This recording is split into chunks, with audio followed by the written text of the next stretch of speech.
morning. Annie Förster here, minister at First Jefferson Unitarian Universalist Church in Fort Worth, Texas. Normally, I have the second Sunday of each month free when we invite a guest speaker to fill the pulpit. Today, we are streaming a service that ran last October because the message is still valid and we thought you might have missed it. There may be some messages about current events at the time. Please ignore them and listen to the messages of hope and gratitude instead. Enjoy the service, and I'll see you next week with a new topic and a new message. Welcome to a welcoming congregation. Welcome to First Jefferson Unitarian Universalist Church in Fort Worth, Texas. We are a welcoming congregation, and I'll tell you more about what that means this morning. In the meantime, a very hearty welcome to our weekly service currently being streamed on Facebook. Past services are available to you on YouTube and on our website. I am the Reverend Annie Förster, minister at First Jefferson, and in spite of the pandemic and our current decision not to have in-person services, there's a lot going on here.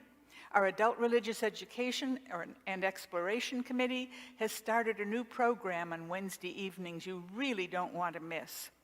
Next month is our semi-annual congregational meeting where we will be electing new board members for next year's Board of Trustees, creating a new lifetime membership for people who have been members for more than 20 years, and discussing the possibility of changing our name to better reflect our social, intellectual, and spiritual stances. This is in addition to upcoming holidays and all the programs you can already find online.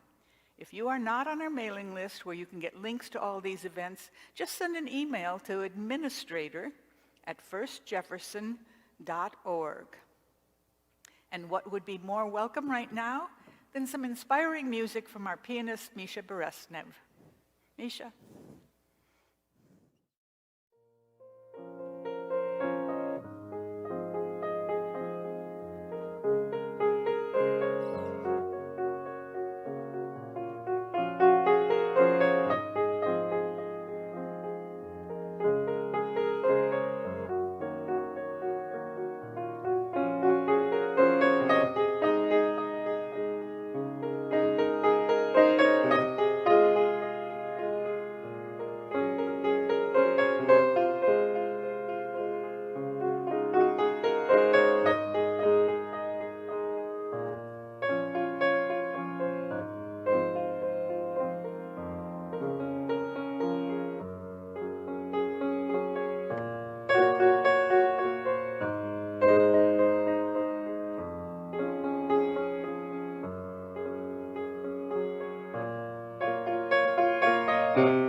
Open the doors as far as they will go.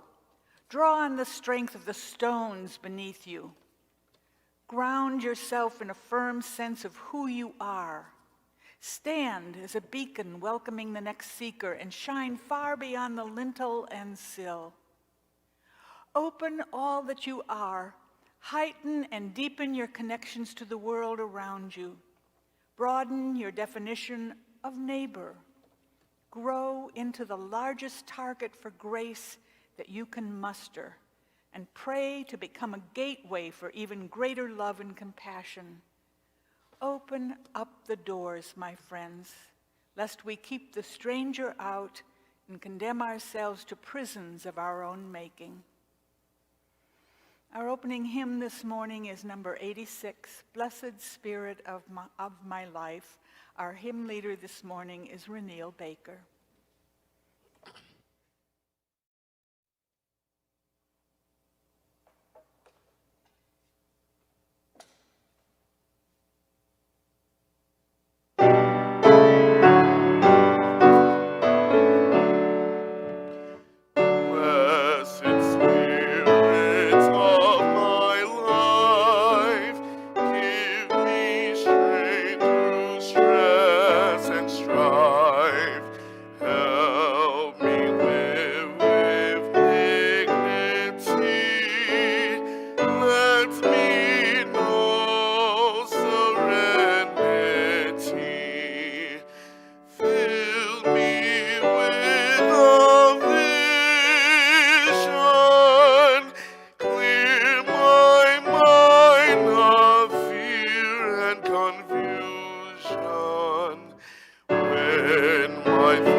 I invite you to say the chalice lighting words with me before I light the chalice. Our chalice stands for many of our beliefs and goals: a beacon of hope, the light of understanding, the warmth of love, the heat of our passion for justice and equity. And today I'm going to light the chalice first, and then ask you to read with me some of the things that come out of the flame.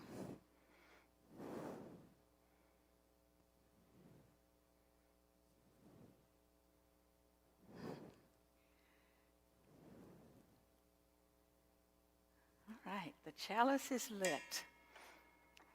Out of the flames of fear, we rise with courage of our deepest convictions to stand for justice, inclusion, and peace. Out of the flames of scrutiny, we rise to proclaim our faith with hope to heal a fractured and hurting world. Out of the flames of doubt, we rise to embrace the mystery, wonder, and awe of all there is and all that is yet to be. Out of the flames of hate, we rise with the force of love, love that celebrates our shared humanity. Out of the flames, we rise. Please join me in saying the covenant that we repeat every Sunday. Love is the doctrine of this church, and the quest of truth is our sacrament. Service is our prayer. To dwell together in peace, to seek knowledge and freedom, to serve others in community to the end that all souls shall grow into harmony with creation, thus do we covenant with one another. Today, our service is about welcoming congregations, how they came to be, what they mean, and where they might take us. So much has come about in the last 35 years since their inception. I can only imagine with delight how much more is possible. So my questions for you today are these. What does it mean to be a welcoming congregation? What are my roles and obligations as a member or friend of such a group? And what next? But before we go into responses for those questions, let's listen to a story for all ages, the sad story of Scarlet and Bluebell, read by Thomas Earthman. Today's story is by our very own Reverend Annie Furster. Most stories begin long ago and far away, but not this one. This story begins recently and nearby. It's about Scarlet and Bluebell, identical twin girls born on the very first day of the 21st century, January 21st, 2001. They were so identical, a nurse at the hospital where they were born tied a red ribbon around the wrist of one of the babies and a blue ribbon around the wrist of the other baby, just so she could tell when they'd been fed and changed. That's how they got their names.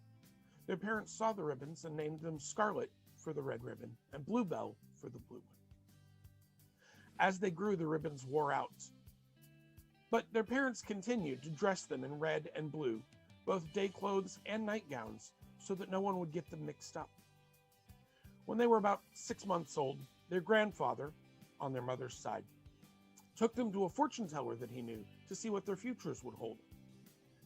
Here's what they were told. Scarlet would be a famous writer, her stories translated into 30 languages. Bluebell would be a famous mathematician, solving many of the problems even computers can't solve today. He brought the twins home and told their parents he would pay for their education if they sent Scarlet to a school that was famous for producing great writers, and Bluebell to a school for those intent on becoming mathematicians. Here's what they weren't told.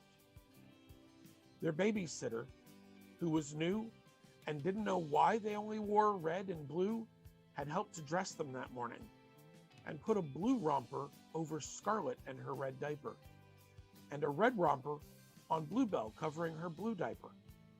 So, the predictions were backwards. It was Bluebell who was destined to become a writer, and Scarlet, who would become the great mathematician. But by the time they came home, the babysitter had learned about the clothes code, and she quickly switched their outfits back without telling anyone. True to the prediction, Bluebell learned to read at a very early age, and as soon as she could write, she began making up stories. But her parents took away her stories and gave her a page full of numbers, showing her how to add and subtract them.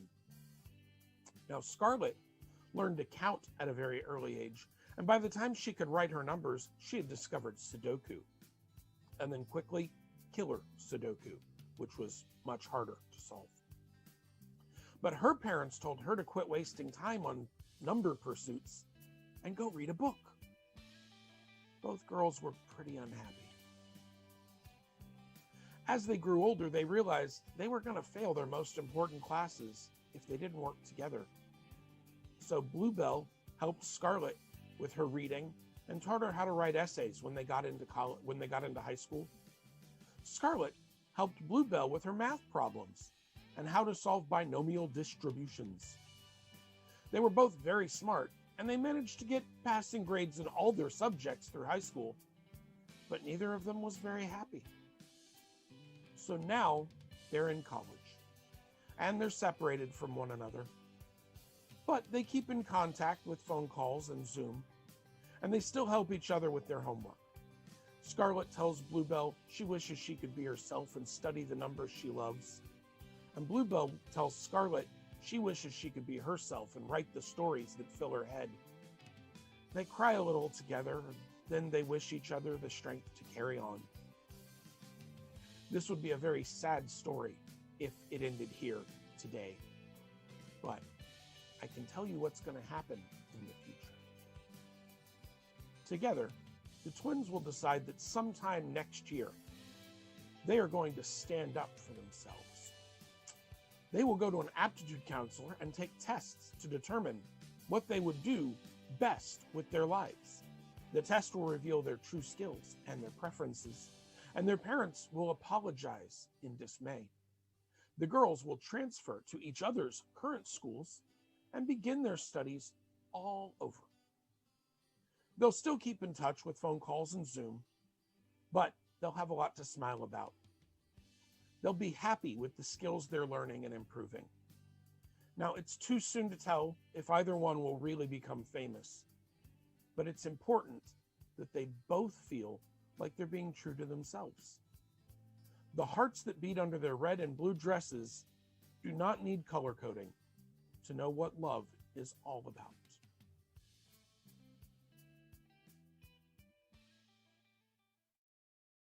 It was a different world when I started in the ministry in 1985 than it is today.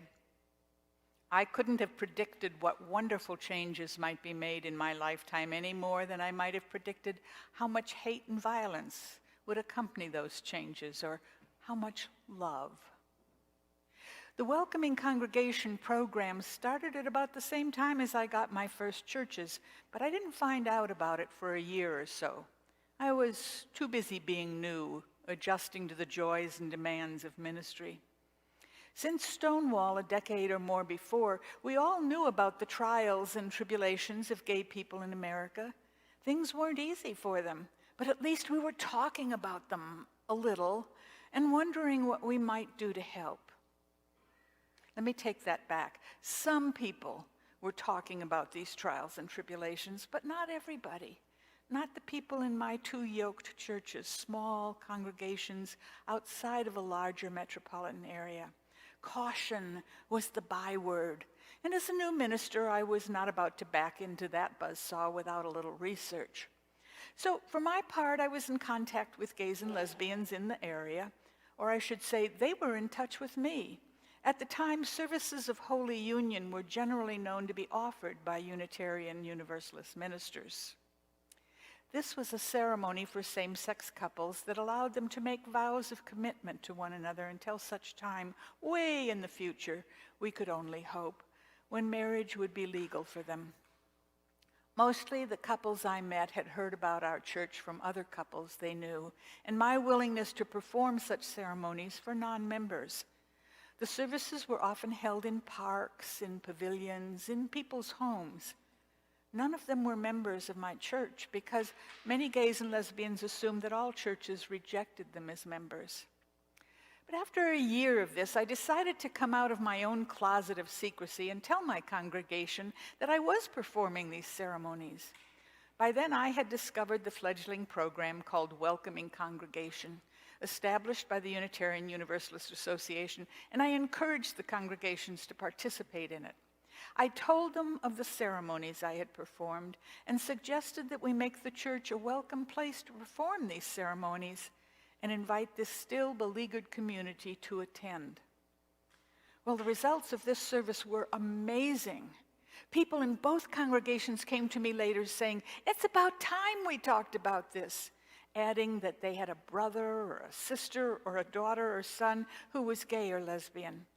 And among the 250 so members of each congregation, only one man objected to me. He said he wasn't against them particularly, but he was against talking about it publicly. "After all," he protested, "it's embarrassing enough to admit you're a Unitarian." It turned out his friends had teased him about belonging to a disorganized religion. Later, he found new friends among other members of this church and became a staunch advocate of the welcoming congregation. And before long, we did have members who were out of the closet, openly gay, and working to make it easier for others. We were the headquarters for the county's gay, lesbian, and bisexual support network. I spoke several times a year on related topics, and after it was published in 1989, read "Heather Has Two Mommies" to the children at least once a year. In those days, it was daring to be that kind of church, and we received threats and criticism regularly. The Welcoming Congregation program helped us through those heady and frightening days.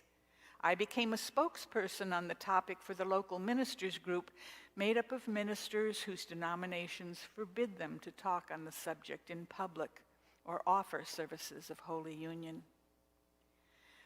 The program itself was educational, formational, and supportive. It told of the history of secretness and hatred of those who knew next to nothing about it. It made suggestions how to be welcoming and how to talk to other people about this topic. And throughout the years, the program has expanded from supporting lesbians and gays to include bisexual, transgenders, questioning, and queer. Because there had been so much silence for so many years, one of the most important lessons was how to talk about the issues. First and foremost, it was not an issue of them and us. It was an issue for all people. It was to understand that gender, which is about identity, and orientation, which is about how you relate to others sexually, and choice, which is about how you feel compelled to express yourself, and roles, which are expectations from other people, are all different aspects of being human and have many variations. I remember being in a meeting in which a Native American speaker said he had been taught as a child that there are 7 genders, not just 2. There are women who love men, women who love women, women who love both, men who love women, men who love men, and men who love both, and people who do not relate sexually at all. It became much clearer to me how we were to talk to about and to one another. It turns out it was even more complicated than that. But let's leave that for a minute, and we'll come back to it later. Right now, I'd like to offer my generosity report. We suggest that as a commitment to the church and denomination after joining, members might offer their time doing volunteer work, their talent, sharing what they know and do best, perhaps teaching others, and their treasures, an annual pledge to support the church budget. I'm so pleased today to announce the names of 4 people who are pledging their time and talents for the next 2 years by serving on the board of directors. At our congregational meeting next month, those members standing for the board for the first time will be Roy Brake as treasurer, Rosalind Hunter and Christine LaQuise as members at large, and Brian Skinner for president after serving 1 year as a member at large. Thank you all for your generosity. Now, going off the board in January, our current president, David Winkowski, current treasurer, Dan Sexton, and member at large, Joe Burnham. And we are grateful to them for their many years of service on the Board of Trustees.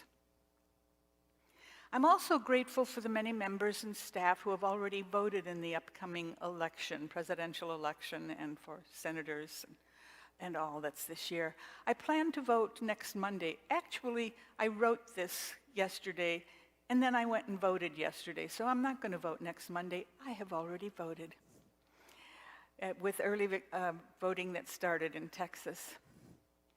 I encourage everyone to take advantage of early voting or voting by mail to get counted in this important election, and I am grateful to say thank you when you do.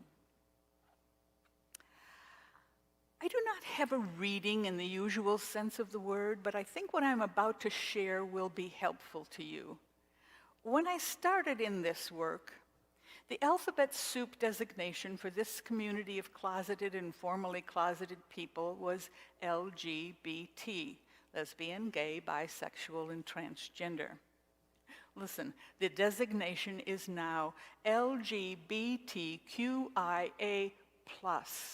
And even I get confused sometimes when trying to talk about a group of people as different from one another as they can be. In addition to the new letters, there are also new words, or words I've never used until now. If you don't want to embarrass yourself, pay attention, because how you talk to one another is important. Okay, here goes. LGBTQIA+ is a common abbreviation for lesbian, gay, bisexual, pansexual, transgender, genderqueer, queer, intersexed, agender, asexual, and ally community. Don't panic, I'm going to take them one at a time. Queer has become an umbrella term which embraces a matrix of sexual preferences, orientation, and habits of the not exclusively heterosexual and monogamous majority. Genderqueer, sometimes called non-binary, is a spectrum of gender identities that are not exclusively masculine or feminine, identities that are outside the gender binary. Non-binary identities can fall under the transgender umbrella, since many non-binary people identify with a gender that is different from their assigned sex. And just for your edification, the antonym of genderqueer is cisgender, denoting or relating to a person whose sense of personal identity and gender corresponds with their birth sex, which is related to their external sexual organs. You have to understand that science has shown us this is not the only nor the most ideal way to identify gender. Intersex people are individuals born with any of several variations in sex characteristics, including chromosomes, gonads, sex hormones, or genitals that, according to the United Nations Office of the High Commissioner for Human Rights, quote, do not fit the typical definitions for male or female bodies, unquote. This range of atypical variation may be physically obvious from birth. Babies may have ambiguous reproductive organs, or at the other extreme range, they are not obvious and may remain unknown to people all their lives. The word agender denotes a person who does not identify themselves as having a particular gender. One of the common mistakes is the presumption that an agender person must also be asexual. Not true. A person who is asexual is one who has no sexual feelings or desires, or who is not sexually attracted to anyone. Now, pansexuality, on the other hand, is sexual, romantic, or emotional attraction toward people regardless of their sex or gender identity. Pansexual people may refer to themselves as gender blind, asserting that gender and sex are not determining factors in their romantic or sexual attraction to others. And finally, the ally community are those people who support the LGBTQIA+ community. This might seem unnecessarily complicated, but consider all the people for whom these designations are so important, who have been locked in their closets for so many centuries. Well, do you think I left anything out? Oh, yeah, heterosexual refers to men and women who are attracted to and interact with the opposite cisgender. We are more interesting species than we ever imagined. Please join me now in singing our hymn number 1053 in the Teal hymnal, How Could Anyone?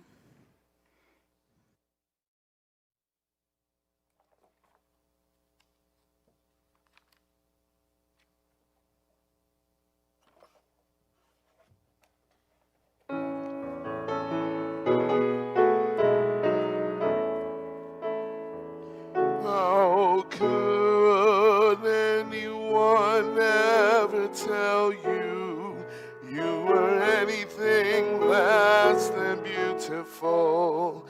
How could anyone ever tell you you were less than whole?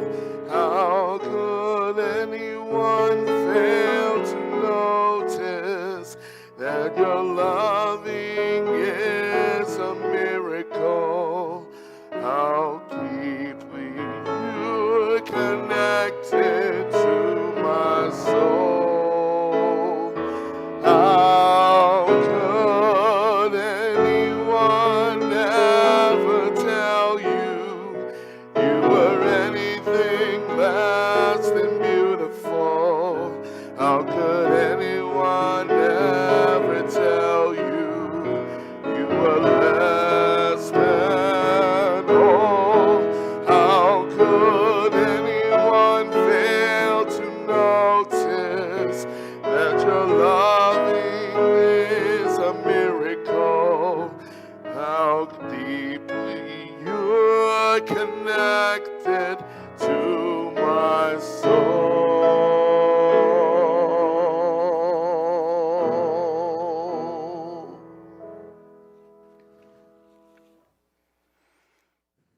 Thank you, Reneel and Mikhail. First Jefferson Unitarian Universalist Church did go through the program of education required by the welcoming congregation, and it achieved the official status. There are 11 recommendations for personal commitment that go with the program, 2 suggestions for action, 4 for education, 10 for community life, and 6 more for community outreach. They are not compulsory, but most congregations that go through the program realize their wisdom and adopt them. Now, don't worry, I'm not going to subject you to a reading of all 33 steps, but I will tell you how the program has worked here at First Jefferson. We proclaim our support even before you walk in the door. Banners on the side of the building, signs in the window, and plaques on the bathroom doors state our commitment to the welcoming congregation program. We use or attempt to use inclusive language without making assumptions of anyone's sexual or gender identity. That's why I thought it important to share with you the definitions you might not have understood and want to reflect in your own conversation. We teach inclusivity in both our children's and adults' religious education and exploration programs, and our sex education program, Our Whole Lives, includes explanations about gender and sexual identity. We welcome same-gender families and non-conventional families, as well as individuals who are seeking their identities and are not yet sure or committed.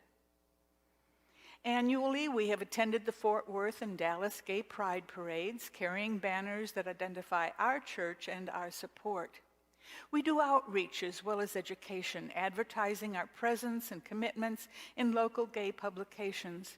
And we have at least 3 organizations that rent space in our building that support families of LGBTQs, LGBTQ teens, and the education of what is sometimes referred to as the straight community. We are committed to supporting legislation that favors this diverse community and eliminating laws that are unfair to it. I'll have more to add to that in a minute, but let's now take time to consider the people who are in this community and have stories they would like to share. I don't know how many other people have stories that they haven't shared with us, but they are out there, and we know them personally, and we keep them in our hearts and our minds, even though we don't know what's going on with them. So let us take a moment to share the silence and meditation as we consider this living community that is separated now by the pandemic, but still belongs to us and to each other. Let us be in silence.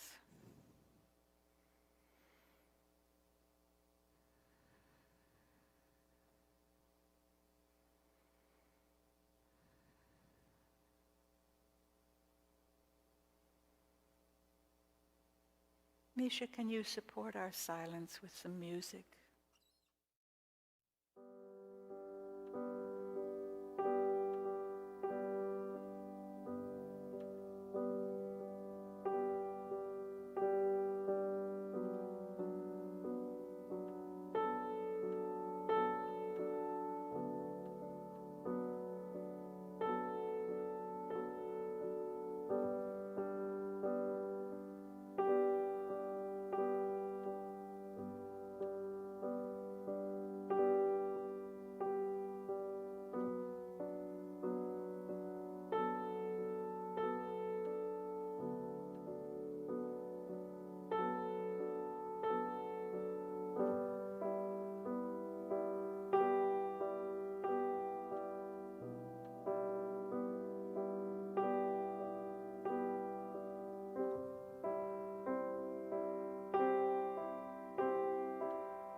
As Misha was playing, I opened my eyes and I looked up at the window near the ceiling. I could see the tops of some trees swaying in the breeze, and it looked almost as if they were dancing in time to the music.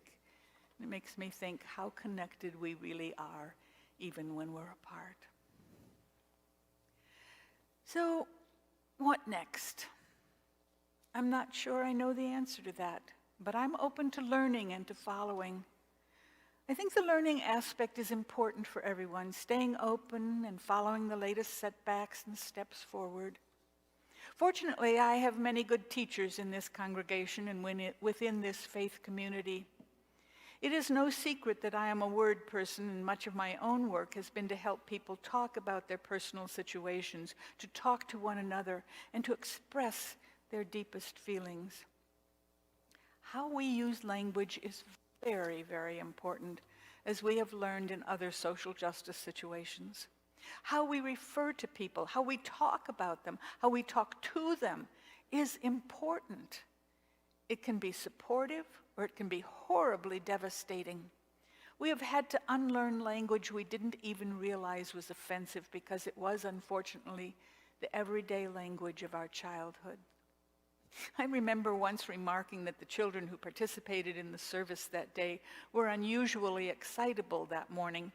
They behaved like a pack of wild Indians, I said, without considering the words themselves, but using the language my parents had used when my siblings and I were disorderly. My religious education director said simply and kindly, "Not all Native Americans were people who were warlike." I never used that phrase again except as an example of things not to say because they are assumptions, not reality. Today, people are encouraged to declare what pronouns they want to be known by, and it can be confusing to people who don't understand the importance of personal identity, especially around issues of gender and sexual identity.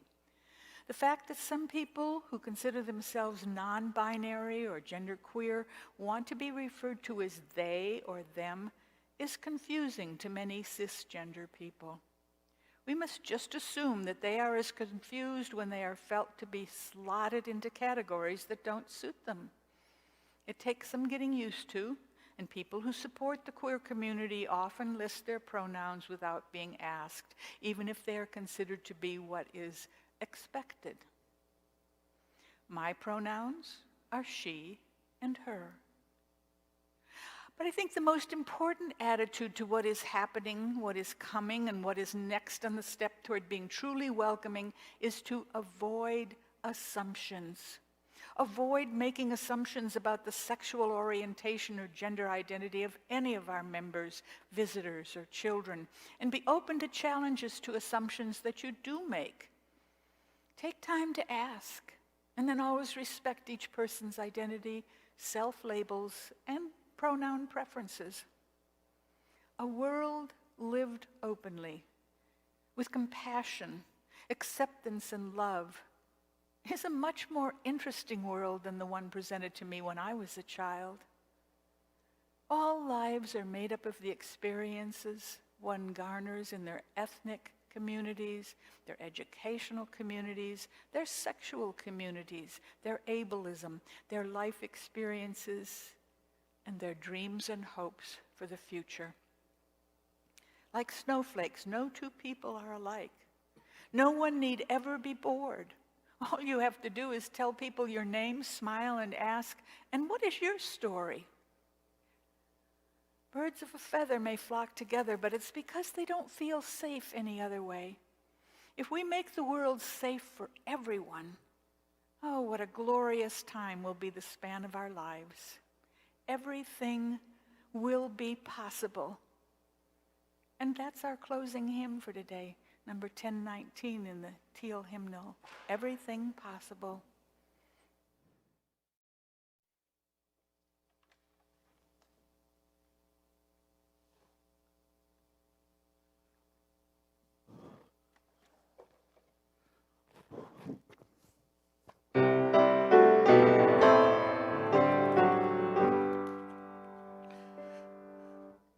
We've cleared off the table, leftover saves, washed the dishes, and put them away.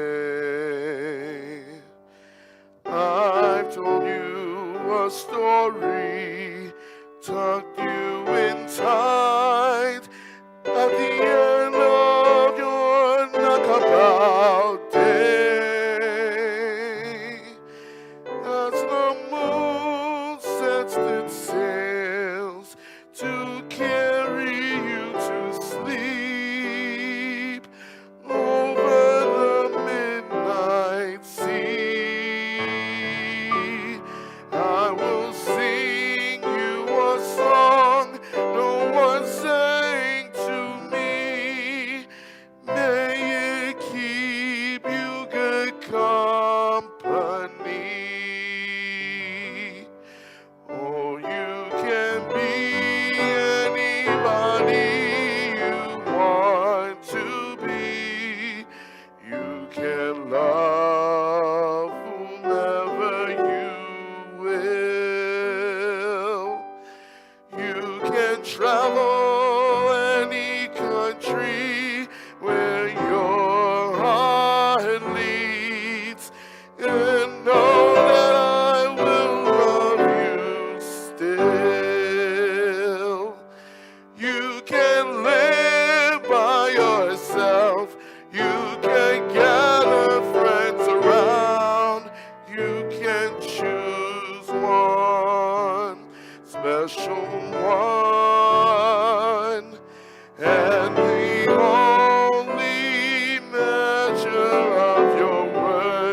and your deeds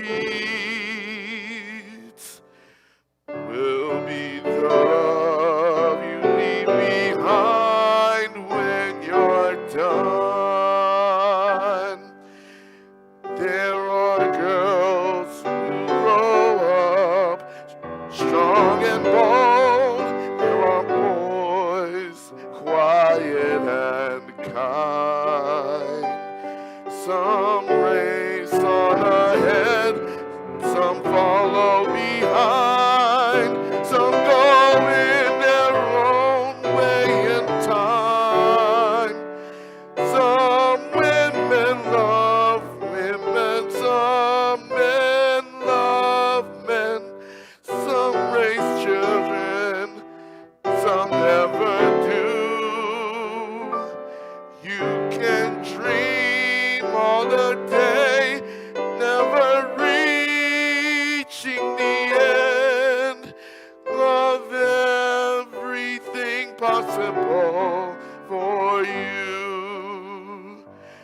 Won't be rattled by names, by taunts, by games, but seeking out spirits true. If you give your friends the best part of yourself, they'll give the same back to you. Oh, you can be anybody you want to be. You can love whomever you will. You can travel any country where your heart leads, and know that I will love you still. You can live by yourself. You can gather friends around. You can choose one special one, and the only measure of your words and your deeds will be the love you leave behind when you're done.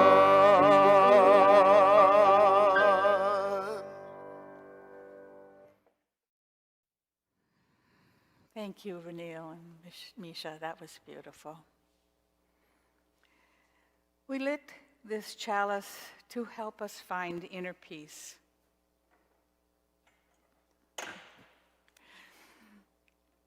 Love for each other and faith in ourselves. We have extended it as a symbol of welcome to whoever we meet. We can put it out now because we take it in our hearts and our minds. It lives within us all. So now, go out into the world in peace. Have courage. Hold on to what is good. Return to no person evil for evil. Strengthen the faint-hearted. Support the weak. Help the suffering. And honor all beings. So may it be in all our lives.